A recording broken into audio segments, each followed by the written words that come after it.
अस्सलाम वालेकुम जी दोस्तों, अज एक मशवरे वास्ते वीडियो बनाने लगे हैं। वीडियो का एक मकसद आ, पहले सब तो गल करांगे कि पिछे तुहानूं साडे ना दरख्त नज़र आ रहे होने। अलहमदुलिल्लाह असीं बड़े खुश हाँ कि ये दरख्त असीं अपने हत्थां नाल लाए और अज ये माशाअल्लाह जवान हो रहे हैं।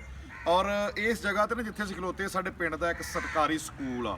कोई दौर ऐसा सी कि इत्थे ना कोई दरख्त नहीं सी रह गया, यानी कि साडे तो पहले वड्डे दसदे कि इत्थे काफ़ी दरख्त सीगे, लेकिन कोई भी नहीं रह गया, सिर्फ एक बोर्ड रह गया सी। उस तो बाद असीं कोशिश की, साडी एक अंजमन दोस्तां दी ही, जिहदे विचों ज़्यादातर कोशिश कह लो या साडा स्पॉन्सर कह लो या जिहड़े सिर ते सिरा जांदा वा, जिन्हें साडे नाल तोरिया राणा इमरान आ, जेब चों भी खर्चे कीता ते करन तो बाद मेहनत भी नाल कीती, इन्हां नूं लाया। असीं सारिआं ने रल के अज लाए ते अज इत्थों तक पहुंचे। चाहे हुण एक बोर्ड दा बूटा वा जिहदी वजह तो असीं वीडियो बना रहे हैं। ये तुहानूं नज़र आ रहा वा, ये इत्थे लगा ना, ਇਹਦੇ ਨਾਲ ਇਸ ਸਾਈਡ ਦੇ ਪਿੱਛੇ ਵੀ ਅੰਬ ਵਾ, ਕੁਛ ਦੇਸੀ ਆ, ਕੁਛ ਜਾਨੀ ਕਿ ਫਾਰਮੀ ਅੰਬ ਆ, ਬੜੀ ਬੜੀ ਨਸਲ ਦੇ, ਪਰਾਂ ਵੀ ਬਗੀਚੇ ਬਣੇ। ਔਰ ਇਸ ਸਾਈਡ ਤੇ ਮੇਰਾ ਕੈਮਰਾਮੈਨ ਦਿਖਾ ਗਿਆ ਇੱਕ ਵੱਡਾ ਬੋਰਡ ਆ ਜਿਹੜਾ ਪਹਿਲੇ ਆ, ਜਾਨੀ ਕਿ ਪਹਿਲੇ ਕੱਲਾ ਇਹ ਹੀ ਰਹਿ ਗਿਆ ਸੀਗਾ। ਅੱਛਾ ਇਹ ਬੋਰਡ ਵੀ ਆ। ਅੱਛਾ ਹੁਣ ਅਸੀਂ ਹਿਸਾਬ ਲਾਇਆ ਵਾ ਕਿ ਇਹ ਬੋਰਡ ਜਦੋਂ ਆ ਵੀ ਵੱਡਾ ਵਾ, ਅੰਬ ਵੀ ਜੋ ਹੋ ਗਿਆ, ਇਸ ਬੋਰਡ ਨੇ ਆਪਣਾ ਖਿਲਾਰ ਕਰਨਾ। ਬੋਰਡ ਇੱਕ ਐਸੀ ਚੀਜ਼ ਆ, ਇਹ ਬਹੁਤ ਤਨਾਵਰ ਦਰਖਤ ਆ ਔਰ ਬਹੁਤ ਜ਼ਿਆਦਾ ਜਾਨੀ ਕਿ ਵੱਡਾ ਹੋ ਜਾਂਦਾ ਵਾ।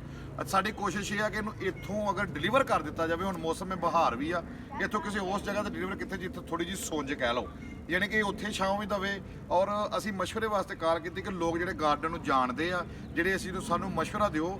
ਅਸੀਂ ਡਰਦੇ, ਅਸੀਂ ਜਦੋਂ ਕੋਈ ਚੀਜ਼ ਮਿਹਨਤ ਨਾਲ ਪਾਲੀ ਹੋਵੇ ਨਾ, ਸੁੱਕੇ ਤਾਂ ਬਹੁਤ ਦੁੱਖ ਲੱਗਦਾ। ਅਸੀਂ ਕਹਿੰਦੇ ਕਿ ਇਹਨੂੰ ਕੋਈ ਨੁਕਸਾਨ ਨਾ ਹੋਵੇ। ਅਸੀਂ ਮਸ਼ਵਰੇ ਵਾਸਤੇ ਅੱਜ ਕਾਲ ਕੀਤੀ ਆ, ਆਪਣਾ ਵੀਡੀਓ ਬਣਾਈ ਆ ਕਿ ਸਾਨੂੰ ਦੱਸੋ ਅਗਰ ਇਹਨੂੰ ਇੱਥੋਂ ਡਿਲੀਵਰ ਕਰ ਦਿੱਤਾ ਜਾਵੇ ਤਾਂ ਕੋਈ ਪਰੇਸ਼ਾਨੀ ਤਾਂ ਨਹੀਂ ਬਣੇਗੀ।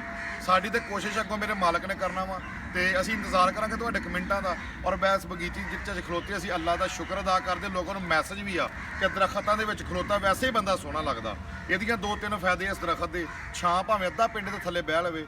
ਔਰ ਇਹਦੇ ਤੋਂ ਤੁਹਾਨੂੰ ਕਾਵਾਂ ਦੀ ਆਵਾਜ਼ ਆਉਂਦੀ ਹੋਣੀ ਆ, ਜਦੋਂ ਗੋਲਾਂ ਲੱਗਦੀਆਂ ਵਾ ਤੇ ਜਾਨਵਰ ਵੀ ਖਾਂਦੇ ਆ, ਯਾਨੀ ਕਿ ਸਦਕਾ ਜਾਰੀਆ ਵੀ ਆ, ਇਹਨਾਂ ਦੇ ਆਕਸੀਜਨ ਵੀ ਪੈਦਾ ਹੁੰਦੀ, ਯਾਨੀ ਕਿ ਬੜੇ ਫਾਇਦੇ ਆ ਦਰਖਤਾਂ ਦੇ। ਤੇ ਮੈਂ ਦੋਸਤਾਂ ਨੂੰ ਇਹ ਵੀ ਕਹਾਂਗਾ ਤੇ ਮੈਨੂੰ ਮਸ਼ਵਰੇ ਦੱਸਣਾ ਵਾ ਕਿ ਇਹਨੂੰ ਅਸੀਂ ਡਿਲੀਵਰ ਕਰ ਦਈਏ ਜਾਂ ਕਿ ਜਿਹੜਾ ਵੀ ਤਰੀਕਾ ਨੂੰ ਡਿਲੀਵਰ ਕਰਨਾ ਮੈਨੂੰ ਜ਼ਰੂਰ ਦੱਸਿਓ।